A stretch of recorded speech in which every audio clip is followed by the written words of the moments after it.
بسم اللہ الرحمن الرحیم۔ السلام علیکم میرے پیارے بھائیوں اور دوستوں۔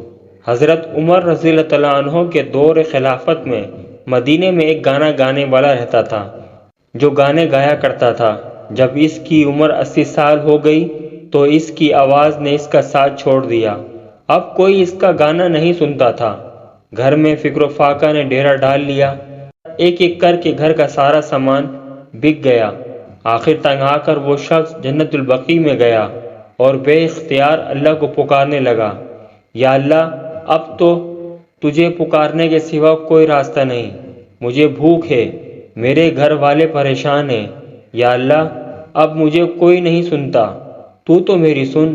میں تنگ دست ہوں، تیرے سوا میرے حال سے کوئی واقف نہیں۔ حضرت عمر رضی اللہ تعالیٰ عنہ مسجد میں سو رہے تھے کہ خواب میں آواز آئی، اے عمر اٹھو، میرا ایک بندہ مجھے بقیع میں پکار رہا ہے، اس کی مدد کو پہنچو۔ حضرت عمر رضی اللہ تعالیٰ عنہ نے جب یہ سنا تو ننگے سر ننگے پیر جنت البقیع کی طرف دوڑے۔ دیکھتے ہیں کہ جھاڑیوں کے پیچھے ایک شخص دھاڑے مار مار کر رو رہا ہے۔ اس نے جب عمر کو آتے دیکھا تو بھاگنے لگا، سمجھا کہ شاید حضرت عمر رضی اللہ عنہ مجھے مارنے کے لیے آ رہے ہیں۔ حضرت عمر نے کہا، رکو، کہاں جا رہے ہو؟ میں تمہاری مدد کے لیے آیا ہوں۔ وہ بولا، آپ کو کس نے بھیجا ہے؟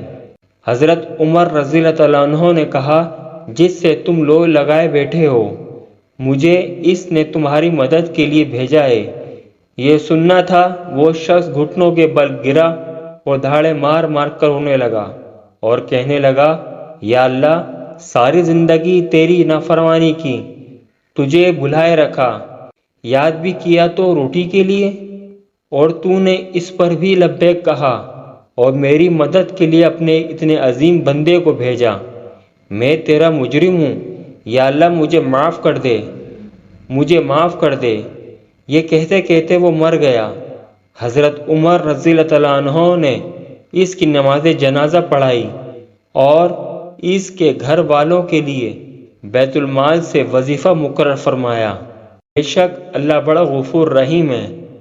یا اللہ پاک ہم سب کو نیک اعمال کرنے کی توفیق عطا فرما۔ اگر میری آپ کو ویڈیو اچھی لگی تو پلیز میرے چینل کو سبسکرائب کریں، لائک کریں اور شیئر کریں۔ شکریہ۔